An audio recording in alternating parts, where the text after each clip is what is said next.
que je présente à l'autre? Est-ce que j'offre ma présence? Est-ce que je présente à moi puis j'offre ma présence dans un ici-maintenant? La même chose pour le consoler. Lui aussi, il faut qu'il soit dans la présence à l'autre éventuellement. Lui aussi, il va falloir qu'il s'ouvre un petit peu plus. Il va falloir qu'il se tourne. Vous écoutez le podcast À ton chevet, un podcast qui rend hommage à des êtres qui ont quitté la vie et qui ont laissé une trace indélébile dans le cœur de leurs proches. Ici, on explore la manière dont le souvenir des êtres chers peut enrichir et façonner nos vies pour toujours. Bref, on partage dans un espace bienveillant en laissant exister toutes les émotions qui se présentent. Parce qu'on va se le dire, traverser un deuil, c'est pas simple. Bienvenue au podcast À ton chevet. Dans l'épisode d'aujourd'hui, je suis accompagnée par une femme que je trouve magnifique, qui m'a offert sa présence authentique pendant une bonne heure, avec qui j'ai eu un plaisir immense à discuter. Donc, il s'agit de la psychologue clinicienne Christine Goyette, qui a développé une expertise au niveau de la fin de vie, puisqu'elle a fait sa thèse doctorale sur l'expérience de la présence chez les infirmières en soins palliatifs. Donc, aujourd'hui, on a parlé de consolation et de présence. Et j'en dirai pas plus parce que je pense que l'épisode est vraiment complet à ce niveau-là. Donc, je vous laisse découvrir la belle discussion, en fait, que j'ai eue avec Madame Goyette. Et sinon, je vous rappelle que le podcast est commandité par la Maison Cercan, qui est un centre de soins palliatifs à Saint-Eustache, donc qui accueille 12 personnes en fin de vie qui pourront terminer leur jour, en fait, dans la dignité et la paix. Donc, voilà. Et il y a aussi Cercan, qui est un autre organisme qui forme la Maison Cercan, qui, lui, offre 4 services, donc un service de transport médical, un service de prothèse, de prêt de prothèses capillaires et mammaires, et il y a aussi des groupes de soutien pour les personnes qui ont reçu un diagnostic de cancer et des groupes de soutien pour les personnes endeuillées. Et ces gens-là peuvent aussi bénéficier de rencontres individuelles s'ils en ont besoin. Il y a aussi la Fondation Cercan qui met sur pied des belles activités, des événements pour ramasser des fonds là, afin d'assurer la pérennité de l'organisme. Donc, je vous laisse à cet épisode. Je vous souhaite à tous de passer une magnifique semaine. Merci. Alors, bonjour Christine, je suis vraiment contente d'être avec toi aussi. Nous, c'est la première fois qu'on se rencontre. Oui. Puis, en fait, moi, je t'avais contactée parce que j'avais vu que tu avais une certaine expertise au niveau du deuil. OK. Puis, c'est drôle parce que, ben, en tout cas, je pense qu'on a trouvé ça drôle toutes les deux, là. Il y a comme des hasards, des fois, qui sont spéciaux, où tu me disais que le soir même de la journée où je t'avais contactée, tu allais faire une conférence sur le deuil. Oui. En tout cas, je vais te laisser expliquer un peu parce que je trouve ça intéressant que tu puisses parler de cet endroit-là ou cette ressource-là, on a dit. Oui, on peut dire que c'est une ressource. En fait, c'est ça, j'allais présenter une conférence dans le cadre InfoDeuil. C'est un site web, là, c'est infodeuil.ca. Et dans le fond, c'est parrainé par le repos Saint-François d'Assise à Montréal. Donc, c'est vraiment une collaboration où c'est à partir des personnes qui travaillent là, qui se connaissent, Joanne de Montigny, Alain Chartier, qui ont voulu offrir des services aux gens en deuil. Et ce qui a été créé, c'est InfoDeuil. Bien, sur InfoDeuil, donc, il y a des ressources en ligne, il y a des textes à lire, il y a des ressources aussi si on cherche quelqu'un pour nous aider. Et puis, ils organisent une fois par mois, donc toujours le premier lundi du mois, des rencontres en présentiel, puis maintenant aussi en hybride. Donc, on peut écouter à distance sans la caméra. Si on ne peut pas se présenter. Exactement. Ça, Bien, les super. 2 options, c'est possible. Donc, on peut se rendre sur place et puis c'est une rencontre à chaque fois. C'est soit un intervenant ou des témoignages. OK. Donc, c'est 1 heure où la personne va présenter pendant 1 heure, puis la demi-heure d'après, c'est un échange avec les gens qui sont présents dans la salle. Mmh. Puis pour ceux qui sont connectés en ligne, d'habitude, moi, c'est mon rôle, là, je suis la modératrice sur le clavardage en ligne. Donc, moi, ce que je fais, c'est ça, c'est que je m'assure qu'il y a personne qui reste en détresse non plus, s'il y en a qui échangent Ah, c'est comme ça bien à ça. distance. Donc, Ah ouais. d'habitude, c'est mon rôle derrière la caméra, Mmh. comme je disais. Et puis là, ça a donné que cette fois où tu m'as contactée, ben, j'avais offert, moi, de faire une présentation sur le deuil, sur le thème de la consolation. Que j'ai eu le plaisir d'écouter. Oui, Donc, parce que ce que je trouve extraordinaire à travers ce que tu nommes, c'est que ces conférences-là, elles sont filmées. oui, elles sont enregistrées puis Donc, disponibles c'est sur le site ça. Donc, d'InfoDeuil. après, c'est possible pour les gens aussi Oui, de les écouter, même, tu sais, si t'es pas disponible au moment, des fois, absolument. où ça joue. Donc, moi, j'avais justement... puis c'est là que je vais t'amener aujourd'hui, c'est que j'ai vraiment pris le temps de bien écouter la conférence et j'en revenais pas à quel point le thème que tu as abordé, je sais pas si on peut dire ça comme ça, le Oui, thème, oui, où tu as parlé de consolation mhm, et de présence, oui. était, je trouvais très connecté avec souvent ce que les invités sur le podcast vont m'apporter en termes de comment eux se sont sentis supportés dans leur deuil ou se sentent encore aujourd'hui, tu sais. Mhm. Puis c'est ça, souvent ce que j'entends, c'est j'aurais aimé ça parfois qu'on me demande de quoi j'avais besoin. J'aurais aimé ça des fois qu'on décide pas à ma place combien de temps doit durer mon deuil, tu sais. Mhm. Et tu sais, j'ai envie avec toi aujourd'hui d'aller dans, sans dire qu'est-ce qu'il ne faut pas faire, mais plus peut-être l'inverse, tu sais, donner des pistes aux gens de comment on peut faire pour offrir notre présence ou... Oui, ben en fait, c'est un grand thème, hein, la consolation, puis la présence. Donc peut-être, je vais me permettre de te mettre en contexte aussi Mhm. de pourquoi, d'où ça me venait, Ah, tout tout à ça. fait, tout à fait. Donc moi, je travaille comme psychologue en pratique privée, puis donc j'accompagne des personnes, pas que des personnes dans le deuil, mais donc ça fait partie de la clientèle que je reçois. Puis donc chez les personnes qui viennent me voir, où j'accompagne soit en fin de vie, soit en lien avec le deuil, mais je constatais, hein, j'entendais effectivement là, tu sais, des expériences où c'était pas facile, où ils avaient l'impression que les gens étaient pas toujours là autour d'eux, où les gens, avec le temps, s'éloignaient alors qu'ils en avaient encore besoin. Donc, j'ai Mm. constaté toutes sortes de besoins, de maladresse. Même moi, en tant que psychologue, je me questionnais aussi, est-ce que je fais la bonne chose? Est-ce que je suis aidante? C'est quoi les bons mots à dire? Donc, Mm. je me demandais, je cherche toujours à m'améliorer, donc je me demandais comment on peut faire finalement, hein, pour sentir qu'on aide et qu'on console en Puis tu quelque sais, il y a part. aussi le fait que c'est délicat, hein? C'est vraiment, c'est fragile comme, tu sais, on veut vraiment pas blesser ou...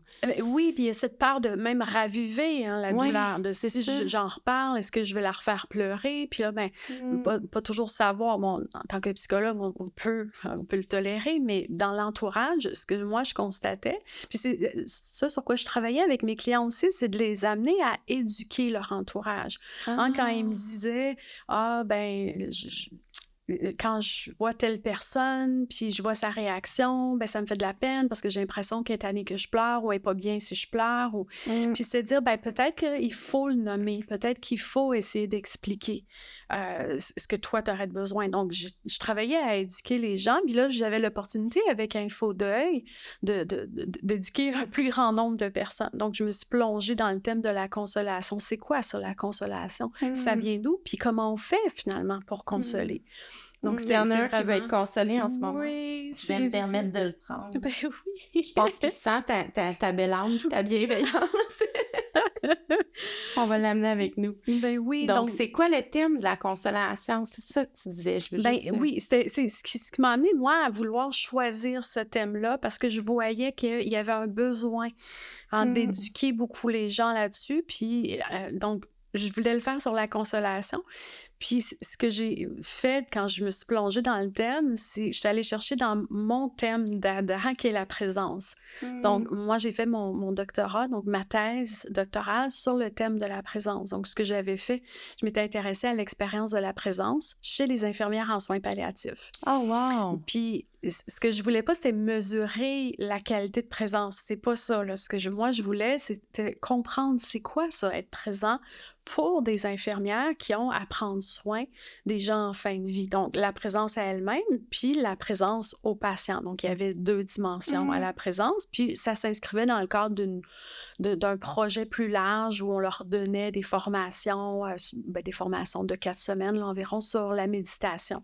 Donc, on leur apprenait à méditer, on leur donnait quelques façons de prendre soin. Puis moi, je suis allée voir un petit peu, c'est quoi la présence pour elle avant, puis après, 1 mois plus tard, puis c'était de voir un petit peu, finalement, qu'est-ce qu'on comprend de ça? Puis en me plongeant dans la littérature, parce qu'il faut étudier aussi notre sujet, je me posais la question, c'est quoi la présence? Puis j'en étais venue à élaborer ma propre définition sur la présence. Donc, c'est tellement intéressant. Ce que j'ai fait, c'est que tant qu'à parler de la consolation, puis je trouvais qu'en lisant les textes, les écrits sur la consolation, je me disais, c'est la présence qui peut venir aider à faire ça. Donc, c'est là où j'ai décidé de monter ma conférence Infodeuil en mettant les 2 thèmes ensemble puis en proposant une métaphore. Reliés quand même. Absolument, oui, absolument. Ouais. OK. Puis, quand j'écoutais ta conférence, je pense qu'on va en arriver là, si tu veux. Oui. Mais il y avait ou en tout cas, on y arrivera quand tu voudras, mais il y avait quand même cette belle métaphore du pont. Oui. Puis, en tout cas, je te laisse aller, là, parce que moi, je suis super emballée, mais... en fait, c'est ça, c'est important pour moi d'utiliser des métaphores parce que j'ai besoin que ce soit clair, qu'on puisse se rejoindre, comprendre. Donc, il me venait toujours à l'esprit que cette image d'un pont relationnel. Donc, je vais commencer par te parler de la définition de la présence, puis tu vas voir comment ça s'arrimait bien avec la consolation. Quand moi, j'ai étudié la présence, j'ai utilisé ce qu'on appelle les existentiaux de la vie, donc du monde de la vie. C'est des philosophes, Heidegger, Merleau-Ponty, Van Manen, qui avaient élaboré ça. Et c'est 4 éléments. C'est la présence à soi, la présence à l'autre, dans le ici et le maintenant. Okay? Donc, on a des termes un petit peu plus corporéité, relationnalité, temporalité, spatialité. Mais globalement, c'est ces 4 éléments-là. Donc, moi, ce que je disais, la présence, c'est il faut que je sois présente à moi, il faut que je sois présente à l'autre, puisque je suis dans cet espace, puis cet espace relationnel, dans un maintenant. Si tous ces ingrédients-là, tous ces éléments-là sont là, mais moi, je trouvais que ça en ajoutait un 5e, ce que j'ai appelé la vacuité. La vacuité, c'est la question d'un vide d'habitude, sauf que dans la conception bouddhiste, c'est un vide plein. Là, moi, je trouvais que si on a les 4 éléments de la présence, on dirait que ça devient une pleine présence, puis déjà, le vide est moins vide. On se sent rempli. Hein? Quand on est pleinement présent, on dirait qu'on est toutes là. Donc, c'est là où moi, je voulais ajouter la vacuité. Donc, j'ai pris cette définition-là, puis je me suis dit, tiens, et si c'était mes repères pour consoler?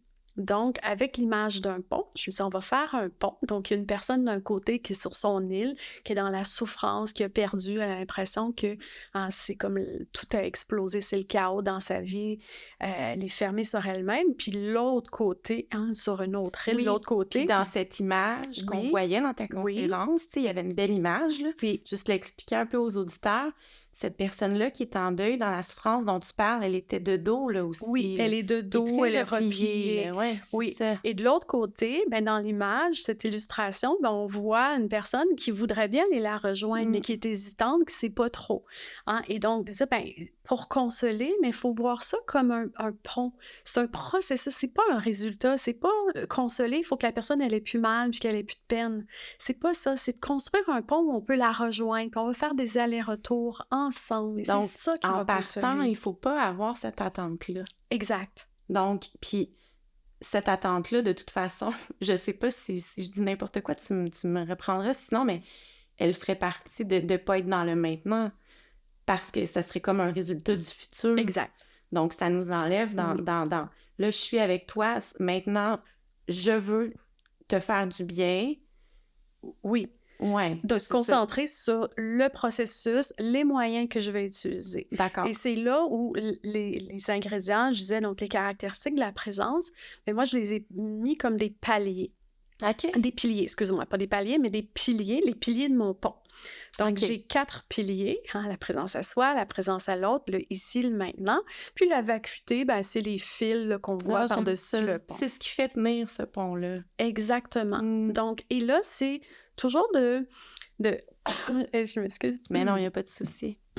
Donc, c'est de voir, je me positionne de quel côté. Et chacun, parce que est-ce qu'on peut se consoler soi-même? Oui, si on prend les 4 piliers.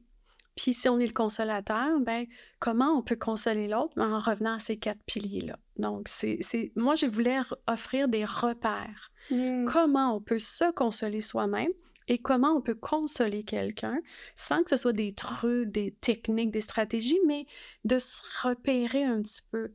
Et donc, c'est là où j'ai pris chaque pilier individuellement en étant dépendamment de quel côté du pont je suis.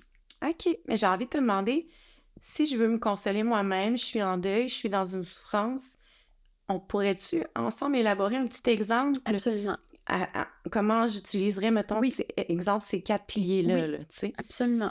Donc, le premier qui serait la présence à moi-même. Oui. Donc, de me demander... OK, de me dire, j'accepte Est-ce que tu es d'être la personne à vulnérable. consoler?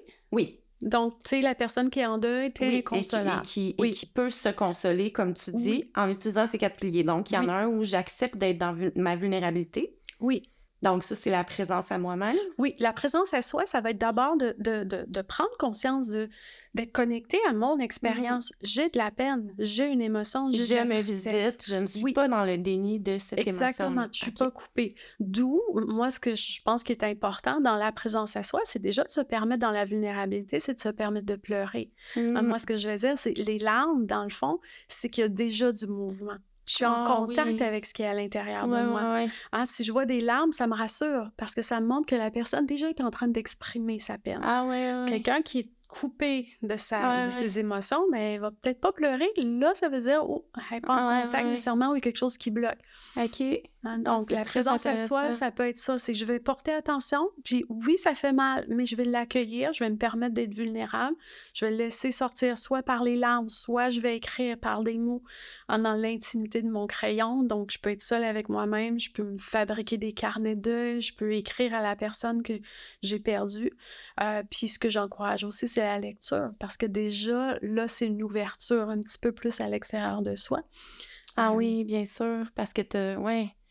Ah, je trouve ça super, puis dans le fond, ces 4 piliers-là sont comme un peu interreliés ensemble. Tu sais, juste quand on est présent à soi-même, puis on visite notre vulnérabilité, on est dans notre moment présent. Puis Oui. ensuite de ça, tu parlais... Dans cet espace. Donc, ouais. le ici, maintenant, l'espace, c'est l'intérieur, c'est la corporéité aussi. Donc, est-ce que je m'habite moi-même? Est-ce que je suis capable d'être en contact avec ce que je ressens? Donc, ça commence par ça. Ça commence, Ouais. je m'arrête, puis j'observe. Puis, en fait, c'est choisir. C'est pas, tu parlais de déni, c'est de s'arrêter, de choisir cette solitude un instant, puis tiens, je vais aller me plonger. Donc, la méditation aussi. Une méditation qui est sans nécessairement qu'elle soit formelle, mais juste être à l'écoute. Qu'est-ce qui se passe à l'intérieur de moi? Comment je me sens? Oui, je me sens en souffrance. Ça fait mal, mais je vais l'accueillir. Puis c'est aussi, si j'ai autant mal, ben c'est la preuve qu'il y avait quelqu'un à qui je tenais. Ouais. Ouais. Donc, ça aussi, il faut l'accueillir parce qu'autrement, c'est comme si on serait dans le déni de je tenais à quelqu'un. Ça parle d'un attachement. Est-ce que je peux le chérir, ça? Ah, c'est beau, ça. Puis dans dans l'autre situation où je suis la personne qui veut consoler. Qui veut consoler. Oui. La même chose, la présence à soi, ça va être aussi d'abord et avant tout de sentir ce que ça me fait vivre, de voir l'autre qui souffre. Oui, je peux avoir cette hésitation, mais avant même de m'approcher, je dois choisir. Est-ce que je suis capable de m'approcher? Est-ce que j'ai envie de m'approcher? Donc, puis de se respecter là-dedans. Parce qu'il y en a on fait la distinction entre empathie, sympathie. La sympathie, ça va être vraiment, je porte ta souffrance avec moi. Puis il y en a qui se laissent complètement envahir par la souffrance de l'autre. Alors que l'empathie, c'est je comprends que ça doit être souffrant pour toi, mais je la vis pas à ta place, ta souffrance. On peut dire qu'un psychologue aurait plus intérêt d'être dans l'empathie que la sympathie, parce que les journées seraient longues si on portait toute la souffrance des gens. Hein. Tu te ramasses à ramener des gens aussi à la maison, puis Exact, dans des exact. sphères... Et donc, pourquoi je dis ça, l'importance d'être connecté à soi, c'est que dans une même famille, si tout le monde vit le deuil, donc dans une même famille, tout le monde a perdu une personne dans cette famille-là, mais tout le monde ne le vit pas de la même manière. Mhm. Hein, donc, déjà, chacun de voir individuellement comment eux, ils le vivent. Puis de l'extérieur, où moi, je voudrais consoler mon partenaire de vie ou mes enfants, ben, est-ce que moi, je suis capable de consoler ou est-ce que moi-même, je suis trop dans ma peine, puis là, je vais être besoin d'être connectée à moi, puis de voir, regarde, je veux offrir une présence peut-être différente, où on va signifier qu'on est là les uns pour les autres. Mais c'est d'abord et avant tout voir moi comment je suis, est-ce que moi, je me sens prêt, puis accepter, tolérer mon imperfection, tolérer que je vais peut-être être maladroite, tolérer Puis j'ai envie de dire l'impuissance c'est aussi. ça. Tolérer Ouais, son impuissance. parce qu'en fait, tu sais, c'est un exemple qu'on avait nommé tantôt avant que l'émission débute. Tu sais, je te donnais l'exemple d'une maman qui a perdu sa fille, mais cette fille-là avait une sœur aussi. Donc là, cette maman qui est en grande souffrance peut se ramasser pendant un petit bout, du moins au début, là, avec le choc et tout, dans cette incapacité-là de consoler sa fille si elle-même, elle est très, très prise dans quelque chose. Donc, est-ce que tu dirais que ça serait de le nommer à sa fille avec amour et d'aller peut-être chercher d'autres aides à l'extérieur pour sa fille? Oui, ça pourrait être ça, mais c'est d'être en contact avec comment moi je le vis, puis de le signifier à l'autre, de se respecter là-dedans, puis de voir de quoi tu aurais besoin, qu'est-ce que moi je suis capable de t'offrir dans ce que tu pourrais avoir besoin, sachant que moi aussi je porte ma De peine. ne pas avoir cette peur-là de ne pas être parfait. Exact. Parce que dans le fond, des fois, peut-être que j'ai l'impression que les gens, ils se disent « Ah, mais je suis pas une bonne mère si je lui dis ça, que je suis pas disponible en ce moment. » Mais au contraire, finalement, c'est beau, puis c'est d'être disponible que de nommer à l'autre. En tout cas, je trouve que ça démontre... Puis de s'assurer comment tu reçois ça, puis qu'est-ce qu'on peut faire ensemble, puis trouver les solutions ensemble à la limite. Exactement. Oui, tout à fait. Ah, tellement. Donc, la présence à soi du côté du consolateur, ce serait vraiment ça, d'être à l'écoute, de voir et de choisir, si je m'approche, déjà, il y a une posture. Est-ce que je peux offrir une présence à l'autre quand je vais m'approcher, mais qui va être habitée? Ça veut dire, est-ce que je suis là dans ma tête puis je suis là dans mon corps? Je suis pas la tête ailleurs, je suis pas en train de penser à autre chose. Quand je vais choisir d'aller dans la présence à l'autre, je vais être déjà là, pleinement présent. Puis d'en prendre conscience avant, de prendre ce petit recul-là en se connectant à soi, ça peut permettre aussi de se ramener, là. Oui. Tu sais, de prendre le temps. Oui. Tu sais, on dirait qu'il y a un autre exemple qui me vient. Moi, j'aime beaucoup ça, imaginer des petits scénarios, des petites situations, là, tu sais. Puis pour les auditeurs aussi, ça peut être intéressant, mais comme quelqu'un, par exemple, qui accompagnerait un proche qui est en centre de soins palliatifs, par exemple. Mais c'est sûr que si lui, en allant là-bas, il est pris par la peur que ça soit cette semaine que cette personne-là décède, puis que là, il est comme... ça serait bon que cette personne-là peut-être se rende compte de cette émotion-là, puis qu'elle prenne un petit temps, peut-être avant de traverser la porte de sa chambre. Oui. Dans un monde idéal, peut-être. Ou de le tolérer, donc de choisir que j'arrive dans cet état-là. Okay. J'en suis conscient. Est-ce qu'il y a quoi que ce soit à faire? Peut-être pas, mais au moins de le sentir, d'être connecté à ça. Hein? C'est vraiment juste, est-ce que je me coupe de moi? Déjà, là, il y a une partie de moi qui sera pas avec l'autre. OK. De m'accueillir tout le temps. Oui. Dans ce que je ressens. C'est sûr que c'est un art qui est sans cesse à pratiquer. On ne peut pas être pleinement 100% présent en tout temps. Ça se pratique. Comme la consolation, c'est un processus. Donc, d'être présent à soi, c'est à refaire sans arrêt. Des fois, mais l'idée, c'est de s'observer parce que des fois, on se rend compte que la tête est un peu partie. Ah, tiens, je vais revenir. Est-ce que je suis pleinement présent? Mon corps est ici ou mon corps est là, mais dans le fond, ma tête est ailleurs. Je ne suis pas pleinement alignée ici. Donc, ça se peut que je ne le sois pas, puis c'est correct, mais c'est d'en prendre conscience. Tiens, j'arrive, puis je n'ai pas envie d'être là. OK, c'est ça. Je pousse la porte, mais je la pousse de reculons un peu. OK, je suis un peu dans cet état-là, puis c'est correct. Donc, juste être consciente. Fait que dans le fond, tout est correct, mais d'en prendre conscience. Puis d'accepter, c'est ça, cette impuissance-là, des fois, qu'on ressent. Exact. Ah oui, vraiment.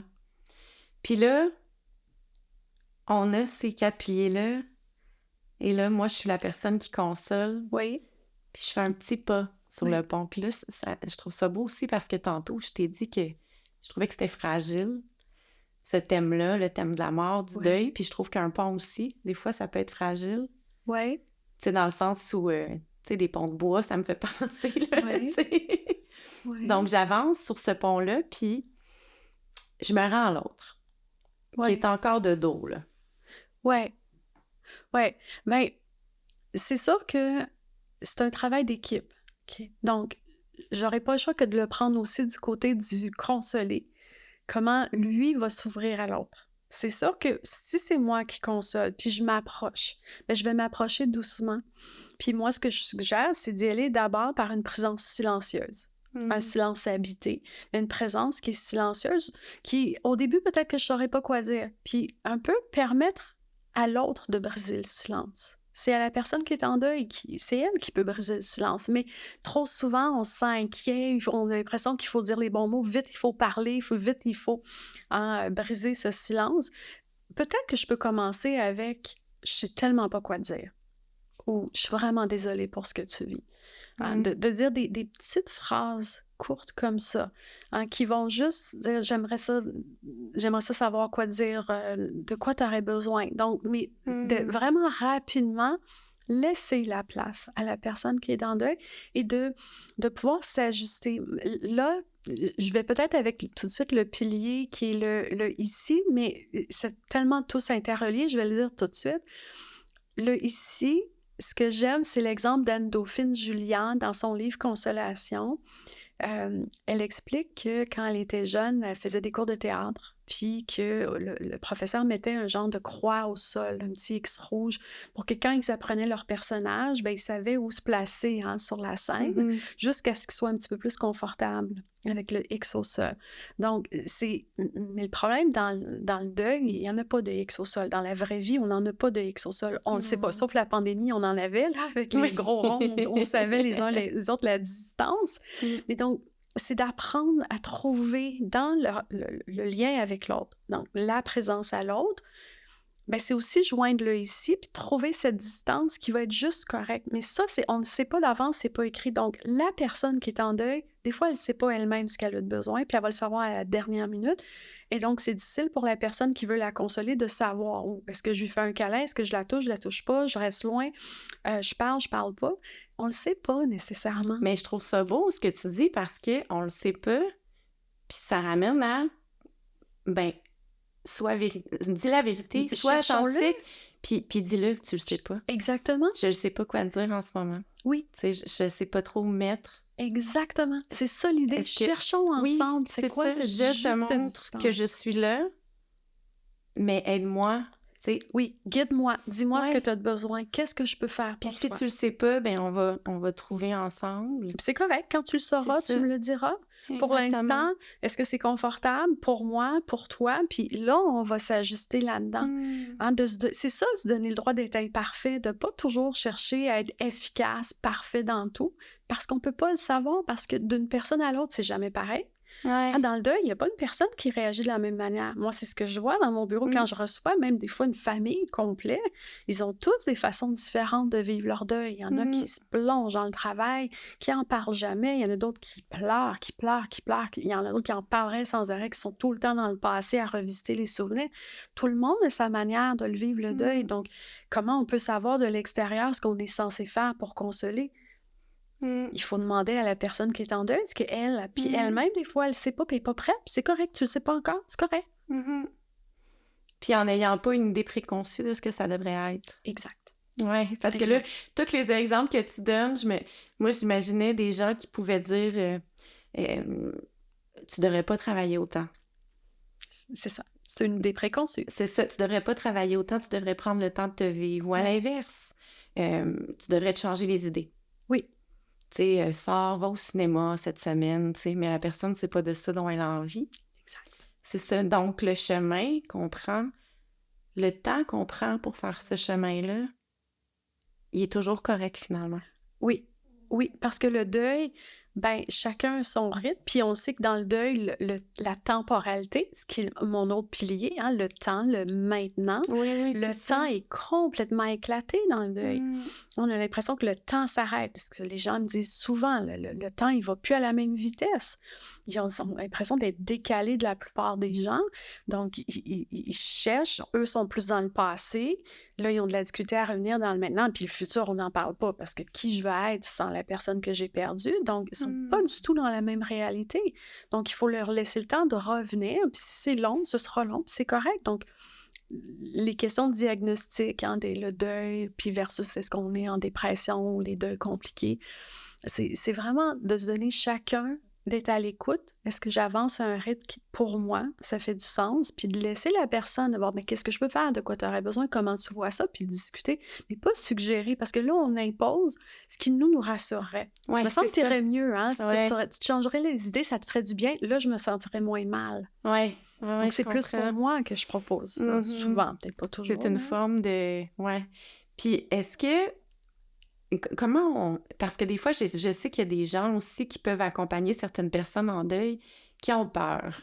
Oui. Tu sais, surtout lorsque cette personne-là a tendance à, à, à- à être plus solitaire. Là. Ouais. Ils vont dire ah, tu sais, il faudrait que j'insiste pour aller chez elle, qu'elle m'ouvre la porte. Il me semble qu'elle veut plus voir personne. Tu sais, des fois, il peut y avoir l'entourage qui est Ouais. inquiet. Qu'est-ce qu'on pourrait dire à ces gens-là qui auraient cette inquiétude-là, là, tu sais, qui puisse arriver un événement malheureux parce que...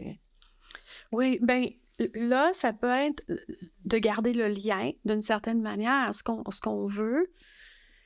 On sait que la personne qui est en deuil, elle peut avoir tendance à vouloir rester, s'isoler, se fermer. Puis c'est presque une manière, il y en a même qui vont me le nommer comme ça, c'est comme être du côté de la mort. On dirait que je suis plus près d'elle. On dirait que il y en a même qui vont même parler, je voudrais aller la retrouver, se rapprocher d'elle. Ça veut pas dire, oui, ils sont peut-être plus à risque dans certains cas, mais ça veut pas dire qu'une personne va vraiment s'enlever la vie pour aller ça retrouver. racle, là, Pas nécessairement, mais au moins quand même, et c'est là l'idée du pont, et de faire des allers-retours, puis de se permettre de toc, toc, toc, je suis là, hein, juste que tu l'oublies pas. Quand tu seras prêt, tu pourras me faire signe. Ah, puis on ramène ça à la conversation qu'ils auraient tous les deux. Oui. Ou l'autre dirait de quoi tu as besoin. Exact. J'ai besoin d'être seule. Parfait. Fais-moi Sache signe. que je suis là. Fais-moi signe. Je repars de mon pont. Ah, et je reviens un peu plus tard. Et là, peut-être que ça va être différent cette fois-ci. Oui. J'ai faim. J'aimerais ça qu'il t'aille me chercher un petit truc à manger. Là, je dis, je parle besoin de base, là. Oui. Mais, tu sais, oui. Ça peut être quelque chose comme ça. Exactement. Donc, c'est de vérifier. Puis si on est inquiet de trop le faire, mais dire, ben, est-ce que c'est trop? Moi, j'ai besoin d'être en confiance que tu vas être capable de me tourner vers moi si tu as besoin. Est-ce que je peux te faire confiance que tu oserais me déranger? Donc, je peux l'adresser comme ça. Sinon, ben, je pourrais devenir achalante. Fait que je veux juste m'assurer que je ne suis pas achalante avec toi. Fait que, est-ce que c'est correct? Donc, si tu me dis que c'est correct, que je vais être en confiance un petit peu plus. Sinon, on avait parlé, hein, c'est une présence à l'autre en silence, avec des mots, ça peut être avec des gestes non intrusifs, non envahissants, qui pourraient être, je peux aller cuisiner des repas, aller porter des petits repas, je peux amener des petites douceurs, tu sais, d'amener, tiens, j'ai des bons petits chocolats, des petites pâtisseries, je t'ai amené ça, veux-tu qu'on les mange ensemble, sinon je te les laisse, je repars, puis ce sera un autre jour. Des petites attentions. Oh, veux-tu que je t'aide? Voudrais-tu que je fasse ta vaisselle? Voudrais-tu que je t'aide un petit peu? Et si la personne ne veut pas, on n'insiste pas. On pourrait, tu sais, ça me ferait plaisir, sens-toi bien à l'aise. Mais c'est des manières de montrer qu'on est là, qu'on est disponible. As-tu besoin de quelque chose? Aimerais-tu qu'on aille prendre on peut proposer? C'est montrer qu'elle n'est pas seule. Donc, c'est vraiment, on vient, toc, toc, toc, je suis là. Mais si elle choisit d'être seule, c'est correct. Mais si c'est sûr qu'au bout d'un certain temps, écoute, je m'inquiète. Je m'inquiète. Comment tu vis? Comment tu te sens? C'est comment pour toi là-dedans? Puis dire je m'inquiète encore là, c'est de reprendre conscience de reprendre contact avec soi en tant qu'aidant. Oui, je suis pas en train de le dire ce qu'elle devrait faire. Je parle de comment moi je me sens face à son état. Oui. Et après, qu'est-ce qu'on peut... comment je peux t'aider ou comment je peux être là pour toi. Ou... Puis c'est pas... je veux vraiment le mettre en garde, là. Je suis bien consciente, quand je l'ai dit, c'est des repères, c'est pas des trucs infaillibles, c'est pas des techniques qu'il faut appliquer à la lettre. C'est simplement des repères dans est-ce que je présente à l'autre? Est-ce que j'offre ma présence? Est-ce que je présente à moi puis j'offre ma présence dans un ici maintenant? La même chose pour le consoler. Lui aussi, il faut qu'il soit dans la présence à l'autre éventuellement. Lui aussi, il va falloir qu'il s'ouvre un petit peu plus. Il va falloir qu'il se tourne, hein, comme dans mon image. Puis si je ressens de l'insécurité, est-ce que je veux que dans ce que je dis, l'autre taise mon insécurité ou j'accepte d'avoir cette insécurité-là? Comment tu disais tantôt? Tu disais être présente à ça et l'accueillir. Et moi, ça se peut que je sois insécure, mais ça m'appartient. Et l'autre n'a pas à... C'est ça, c'est pas un résultat, en fait. De je veux plus qu'il soit seul ou c'est ça. Non. OK. Non, c'est mais comment moi, je pour trouve toi, que c'est quand même... ouais. C'est quand même tellement beau puis tellement bien imagé, tout ce que tu dis, tu sais. Puis ça me ramène... moi, j'aime tellement... Mais tout le monde aime ça, là. Mais j'aime beaucoup ramener les choses à l'amour, tu sais. Parce que je trouve qu'il y a une forme d'amour de soi, d'être capable de se visiter dans notre vulnérabilité. Puis l'amour à l'autre aussi, je t'aime, donc je te vois et je vois ta peine, tu sais, un peu comme dans le... Je sais pas si tu as vu ça, mais ça me fait penser à ça. Dans le film Avatar, au lieu de se dire « je t'aime », il se dit « je te vois ». Ah non, j'ai pas vu. Puis je trouve que c'est un peu ça, de dire je te vois dans ton entièreté, dans ce que tu vis, dans ce que tu... Oui, ben, c'est des principes d'attachement. C'est le principe de, pour se sentir en sécurité sur le plan affectif, ben, j'ai besoin de sentir que je suis vue puis je suis entendue, mais sans même que je parle. Donc, on voit, et c'est ce que les enfants ont besoin au tout début, c'est de sentir qu'ils sont vus puis sont entendus. Donc, on va répondre à mes besoins. Oui, c'est sans ça. que je puisse les exprimer en mots toujours clairement. Hein, donc, c'est oui, je te vois. Donc, je vois bien que tu souffres. Je sais pas exactement ce que tu aurais besoin. Veux-tu qu'on cherche ensemble? Peut-être que même toi, tu le sais pas. Puis c'est correct, mais on peut le chercher ensemble. Et c'est pour ça que oui, le consoler doit faire des petits efforts aussi de son côté de pont, bâtir ses piliers lui aussi, hein, et se tourner un petit peu vers l'autre. Puis je le dis, une seconde, une minute, une heure à la fois, c'est correct, mais au début, je vais faire des petites promenades sur le pont, puis plus ça va aller, puis je vais faire des promenades un petit peu plus loin. Puis quand je dis s'ouvrir à l'autre, je veux que ce soit clair que c'est pas nécessairement l'autre, il faut que je me mette à lui parler. L'autre, ça peut être, je disais, la lecture. Je vais entrer en contact avec des personnages dans un livre. Déjà, je suis en train de m'ouvrir à autre chose que juste ma propre histoire puis ma peine. Ça peut être de m'ouvrir à la religion, à la spiritualité. Ça peut être de m'ouvrir à la nature. Donc, je vais aller marcher puis reprendre contact avec la nature. Il y en a qui aiment ça beaucoup. Hein, et ça fait énormément de bien, ça. Donc, la musique? Oui, les arts, en fait, tous les arts. Donc, vraiment de se réouvrir à autre chose que rester plongé à l'intérieur de soi. Oui, il faut y aller, mais il faut ressortir de là. Puis au début, je sors quelques secondes à la fois, un petit peu, puis de plus en plus. Ce qui fait que c'est ça qui amène la consolation. Tu sais, la consolation, là, si je vais le résumer, j'aime beaucoup la phrase de Fossel, là, c'est un texte que j'ai lu sur la consolation, puis il dit, dans le fond, c'est enlever de la souffrance à la souffrance. Donc, c'est voir comme... J'enlève une couche. C'est ça, la consolation. Je pourrais pas faire disparaître toute la souffrance, mais est-ce que je peux en enlever? On pourrait dire, tu sais, j'ai une blessure. Ben, si je mets un pansement, je vais avoir encore mal. Je vais la sentir, mais on dirait que ça fait moins mal quand il y a un pansement. Déjà, on dirait que la douleur est un petit peu plus sourde et différente, tu sais. C'est ça, l'idée de la consolation. Je pourrais pas faire disparaître toute la souffrance, mais est-ce que je peux la rendre plus tolérable? Puis de soi ou envers soi ou l'autre envers l'autre, il y a tellement de belles images dans ta conférence, une autre belle métaphore. Quand t'arrives avec la pelote de laine. Mon tricot, oui. Mais ça, si tu parles de faire des petits pas sur le pont, je trouve ça tellement... Moi, ça m'a... Oh, j'ai tellement aimé ça. Tu sais, je te laisse le dire un peu, mais j'ai trouvé ça tellement beau. Avec l'image du tricot. Oui, puis les mailles, tu sais, une petite maille à la fois va créer finalement, au final, peut-être toute une couverture. Oui. Mais peut-être que ça sera pas nécessaire qu'elle soit très très grande. grande. Exact. En tout cas, je te Oui. laisse. Ben, pour moi, le tricot, c'est aussi la représentation des 4 éléments de la présence qui va faire en sorte la vacuité au total. Quand tu as tous ces 4 éléments-là, ben, tu en as une complète. Ben, c'est la même chose avec ma balle de laine, mon crochet ou mes aiguilles, j'aurais rien en bout de ligne. Ils sont séparés les deux. Mais c'est à partir du moment où je commence à enchaîner, donc mon aiguille avec ma laine, puis je fais une maille, puis là, je continue une autre maille, puis j'enchaîne toutes mes mailles qui va faire que là, j'ai un premier rang, puis que là, je continue, là, j'accumule mes rangs. Ben, au début, ma balle de laine, puis mon outil, mon aiguille ou mon crochet, c'est pas du réconfort du tout, là. Ce qui va amener le réconfort puis la consolation, c'est le travail d'enchaînement, c'est la patience, c'est le processus dans lequel, à un moment donné, je vais arriver à quelque chose qui peut peut-être m'amener un certain réconfort, une certaine chaleur. Peut-être ça va être juste un petit châle, un petit foulard, peut-être ça va être une grande couverture, puis j'aurai besoin, peut-être je vais avoir besoin de m'envelopper. Ça va prendre du temps, puis je vais la tricoter pendant des années, ma couverture.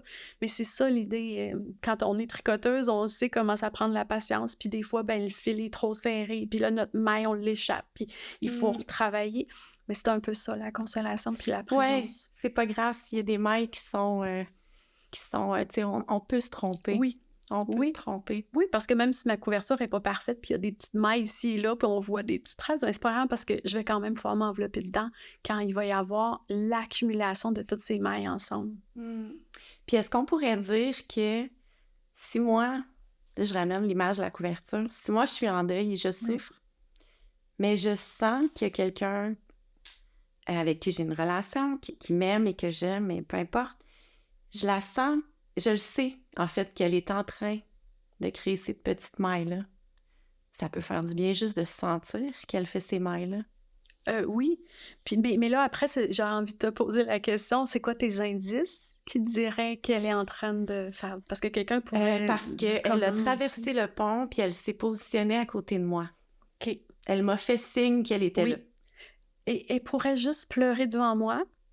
Pour moi, pleurer devant l'autre, c'est « je t'offre mes larmes, donc console-moi ». C'est une certaine manière a déjà un lien avec l'autre. Ouais. De montrer ses larmes à quelqu'un d'autre, c'est oser se montrer vulnérable. Ouais. Donc ça, c'est un indice. C'est pas toujours facile, ça. Non, c'est pas facile. Oui. Mais les gens viennent me voir dans mon bureau et s'excusent de pleurer devant moi alors que c'est pour ça qu'ils viennent me voir. Puis c'est un espace sécuritaire. C'est tellement beau, moi, je trouve. Oui, donc c'est un indice qu'on peut reconnaître. Après, ben, si la personne ne parle pas, qu'elle va juste pleurer, ben, c'est correct. Pour l'instant, c'est ça qui sort, c'est sa manière de s'exprimer. Puis éventuellement, ben, peut-être qu'elle pourra parler un peu plus. Puis si elle m'offre un peu plus ses mots, puis elle me parle de comment elle vit ça, ben, ce sera parfait. Ah, wow! Je trouve ça fascinant. Puis, dis-moi, tu sais, dans cette conférence-là que tu as faite dans Info Deuil et tout ça, à la toute fin, tu sais, je me souviens qu'il y avait des gens qui donnaient des questions, qui faisaient des commentaires, tu sais. Puis moi, j'ai tellement senti que les gens, ça leur a fait du bien. Oui. Puis comment tu l'expliquerais, ça? Est-ce que tu penses que c'est parce que on a justement ce besoin de... Tu sais, parce que tu parles que... à un moment donné, tu nommes architecte relationnel. Oui. Et là, je me disais... Tu sais, puis tu as dit, ça serait le fun qu'on puisse tous devenir des architectes relationnels, tu sais. Puis moi, j'ai l'impression que les gens, quand ils écoutent ça, ce que tu dis, puis même après ta conférence, là, j'y vais vraiment dans ce que j'avais entendu. Oui. Puis on mettra le lien en passant, on barre d'infos. OK. Puis, mais c'est ça, c'est comme si ça nous donne envie de le devenir parce qu'on se dit, OK, ben ça me fait prendre conscience que des fois, j'ai envie de me déposer avant d'aller tout de suite dans l'impulsivité d'une relation, de poser un geste très rapide, de prendre le temps, puis d'être conscient justement de comment je vais, de comment moi je me sens par rapport à ça. En tout cas, j'ai eu l'impression que ça avait fait beaucoup de bien. Oui. Bien, tu sais, je vais revenir à ce que tu dis. Puis je vais aussi rajouter qu'il y a 2 cas de figure. Il y a des gens qui vont aller trop vite, puis il y a des gens qui vont s'éloigner face à la souffrance dans le deuil. Donc ils ont tellement peur d'être maladroits qu'ils vont prendre leur distance, puis ils se disent: «Ah, je vais la laisser», parce que le deuil se vit de plus en plus en privé. Donc c'est à ça, moi, que je voulais répondre aussi Mmh. dans l'idée d'éduquer, c'est qu'il y en a qui voudraient, donner des explications, qui veulent dire quoi faire pour que les gens aillent mieux, puis il y en a d'autres qui disparaissent, qui ont tellement peur de mal faire qu'ils vont laisser passer le temps, puis à un moment donné, on les recroise, puis ils font: «Ah, j'osais pas te déranger, je savais pas trop quoi dire». Mais ça aussi, c'est dommage parce qu'on laisse une personne seule dans cette solitude. Ouais, il y a rien qui a été un petit peu alimenté ou comme si, une relation, il y avait toujours un petit peu, une petite braise ou un petit feu de bois, là, qui brûle entre 2 personnes, puis là, c'est comme si on a laissé ça s'éteindre, puis Oui, c'est ça. Donc, de pas avoir peur d'être maladroit, d'être imparfait.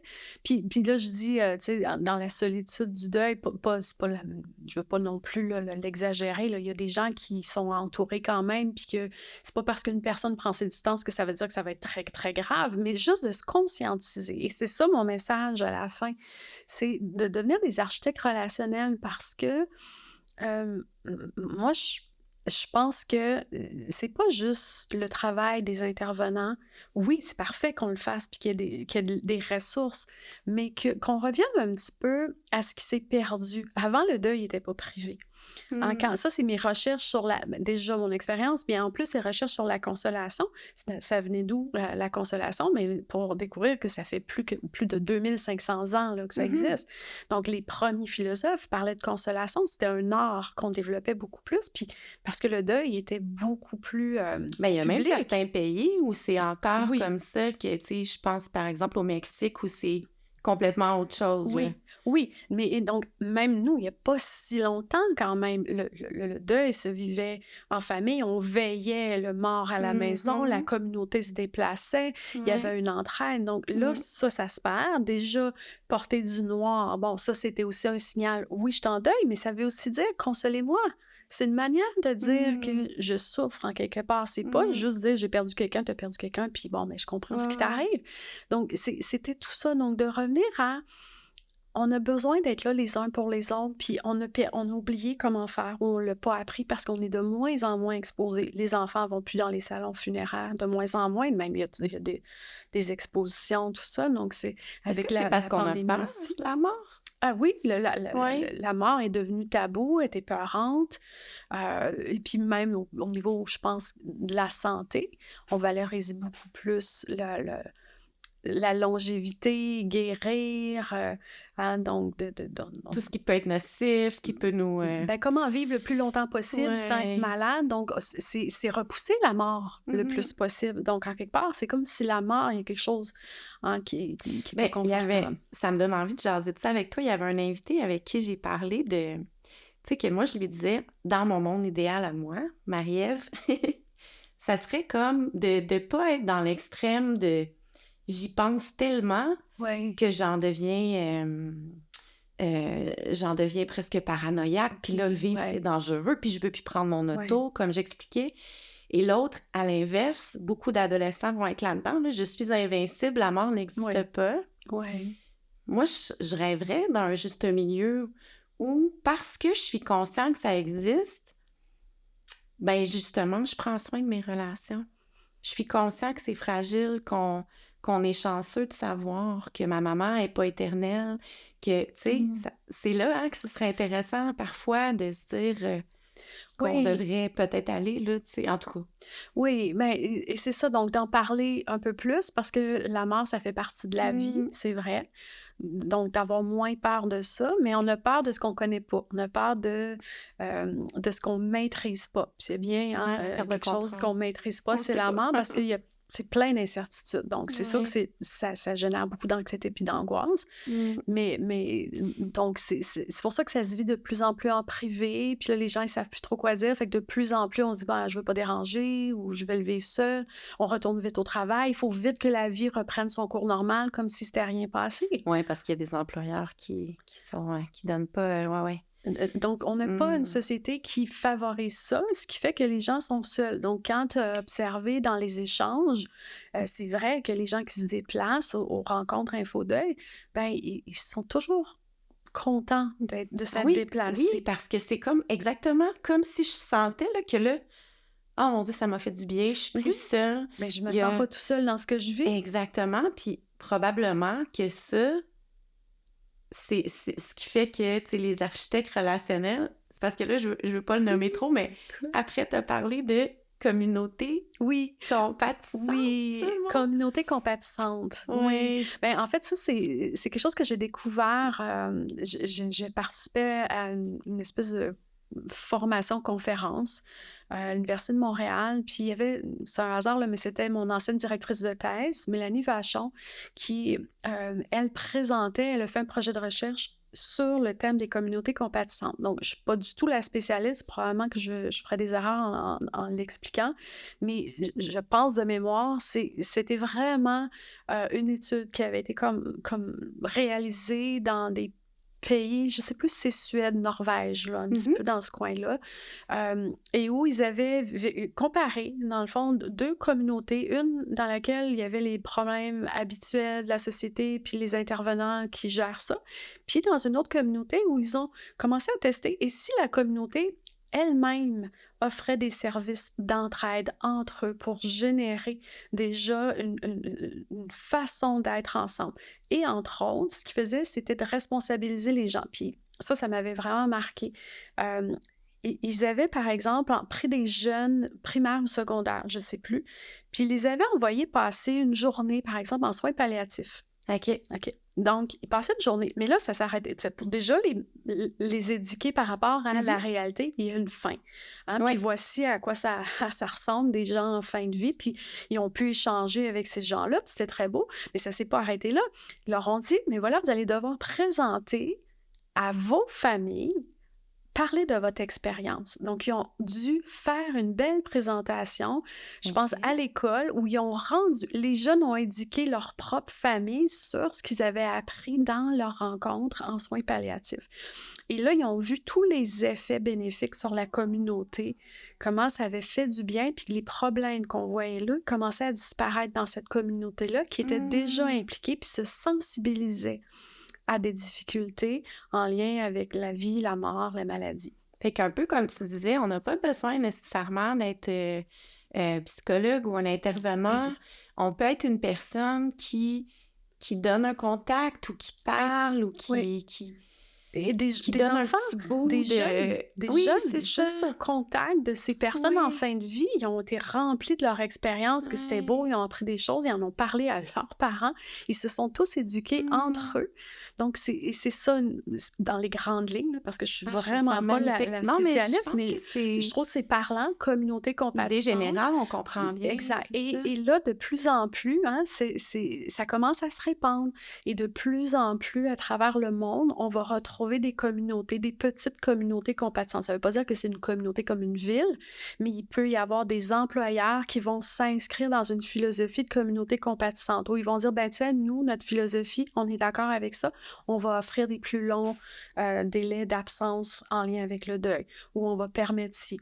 Donc, c'est une philosophie qui commence à faire des petits ici et là. Donc, moi, je le voyais comme ça, l'architecte relationnel, c'est de dire, ben est-ce que...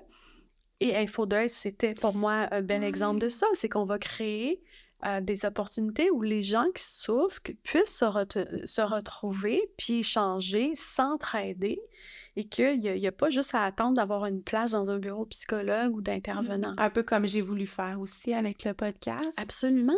Et c'est ce que, d'ailleurs, j'en ai parlé à la conférence. Parce que pour moi, ça s'inscrivait là-dedans. C'est une volonté de, ben tiens, je vais recevoir des gens, puis on va se créer un espace où on va pouvoir se parler.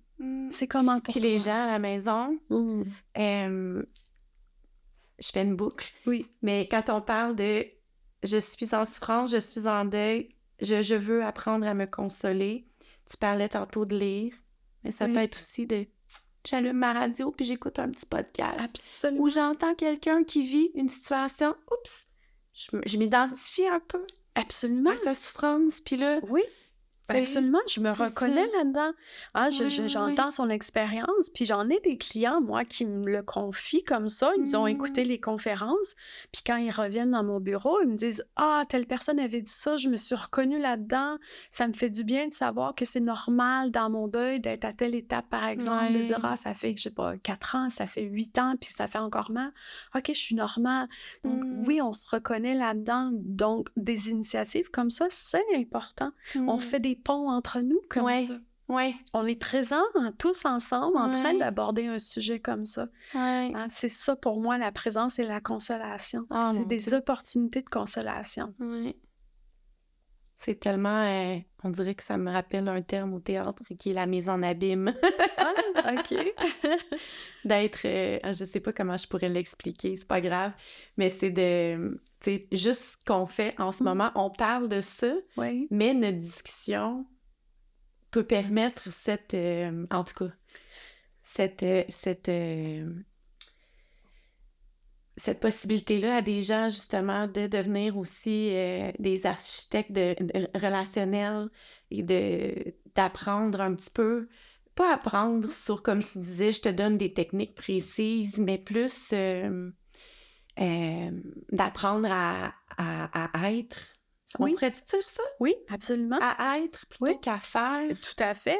Tout à Ouais. fait. Et c'est pour ça que Je cherche un mes mots, pont. hein, parce que j'essaie de vraiment Oui, excuse. bien... Et c'est qu'un pont, ça se construit pas un jour. Non, c'est Donc, ça. c'est d'accepter que, ben, c'est pour ça que c'est un pilier ou une brique à la fois, mais, Mhm. mais dans cette idée de présence à soi, à l'autre, plus je suis dans le ici, puis le ici, c'est la relation aussi, c'est pas juste le ici d'une pièce. Ah, puis le maintenant, je peux être dans le passé, je peux être dans le futur, c'est correct, mais est-ce que je peux revenir dans le maintenant, puis d'en Mhm. profiter pleinement de ça maintenant, ah, mais de faire toujours des allers-retours. Donc, c'est pour ça que le pont, on peut tous en construire des ponts, on peut tous être des architectes relationnels. Si c'est moi qui est en deuil, qui souffre, ben peut-être que ça m'aiderait de tendre des ponts, d'essayer de fabriquer un pont vers des gens autour de moi qui va leur permettre de venir me rejoindre puis pouvoir avoir cette occasion d'être consolée. Donc, je Mhm. participe aussi à la consolation. Hein, et à l'inverse, si je suis une personne qui est témoin de quelqu'un qui souffre, mais est-ce que je peux construire ce pont? Hein? Je connais maintenant les caractéristiques, les éléments que ça prend pour pouvoir construire ce pont. Ben, j'ai ce qu'il faut pour rejoindre la personne. Mhm. Hein, en étant respectueuse, non intrusive, mais en disant, tiens, je suis là, si tu as besoin de ça, tu as perdu quelqu'un, c'est comment tu vas? Mhm. Est-ce que je peux faire quelque chose? Puis en terminant, j'ai pensé à quelque chose tantôt, puis ça vient de me revenir. OK. Beaucoup de gens disent j'étais bien entourée, j'ai eu beaucoup de soutien la première année. Oui. Ah, merci. Oui. Mais après, Oui. terminus. Merci d'avoir voyagé avec. Je suis tellement contente que tu l'abordes parce que moi aussi, ça m'a traversé l'esprit. Puis c'est quelque chose Ouais, que c'est ça. je veux aborder Parce que aussi. les gens m'en parlent souvent Oui, de ça, oui. puis tu sais, moi, comme tu sais, Oui. j'écoute, mais c'est Oui, ça, oui. tu sais. Donc, je reconnais aussi, je l'entends souvent, c'est un phénomène qui est tellement triste en plus parce que ce que les gens réalisent pas, c'est que même c'est à partir de la 2e année que c'est plus difficile. C'est comme si la première année, ils sont en état de choc, sont sonnés.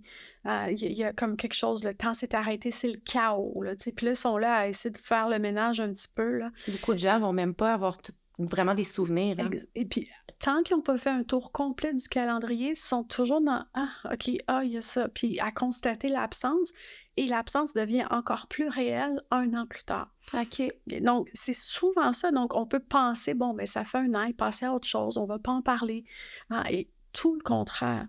Puis ça, c'est quelque chose que j'ai entendu. J'ai oublié qui, par contre. Il y avait une intervenante qui est venue à Infodeuil.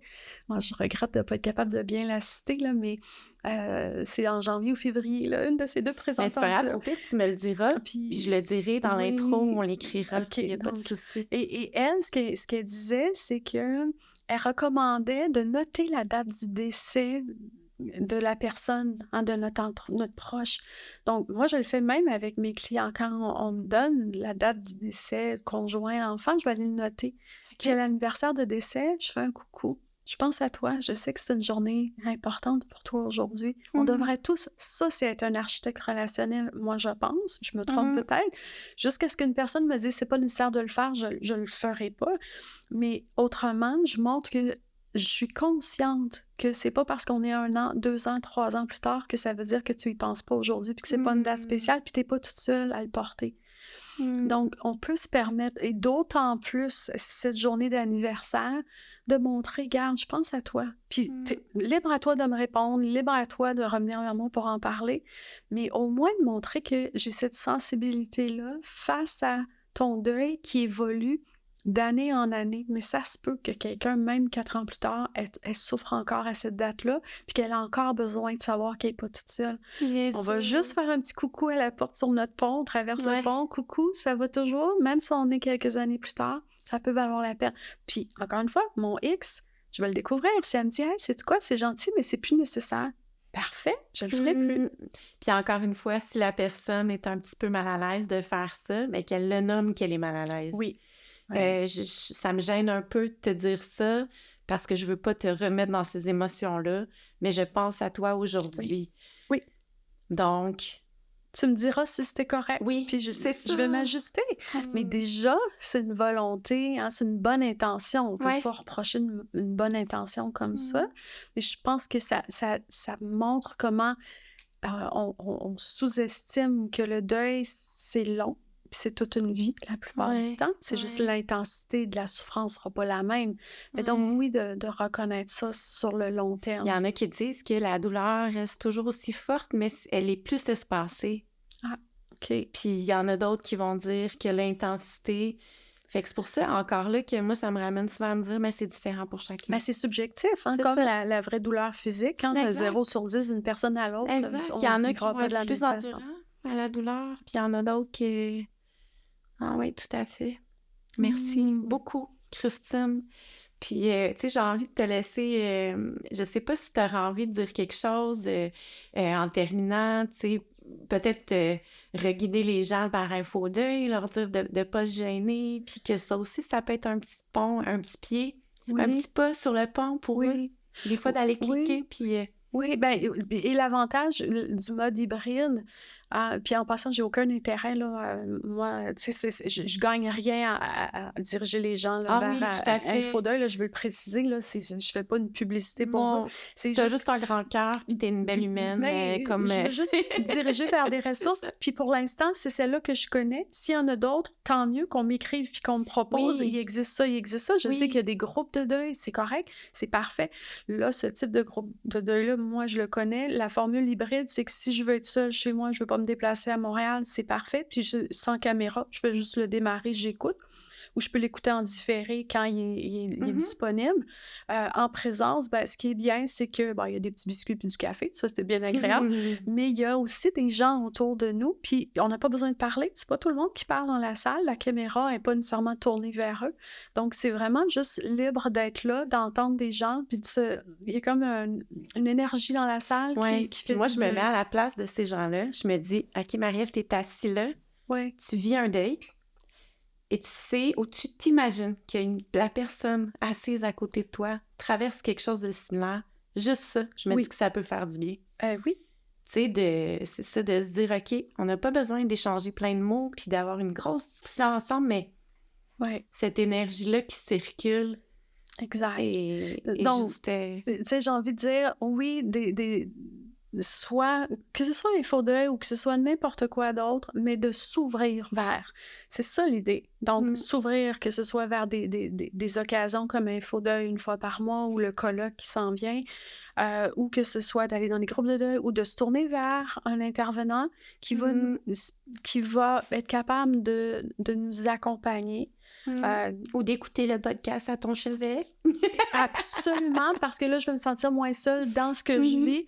Donc, toutes ces opportunités-là, c'est de s'ouvrir à ça, mais d'aller chercher, de ne pas rester seule. Ça, c'est mon message. On n'a pas besoin de rester seul dans la souffrance.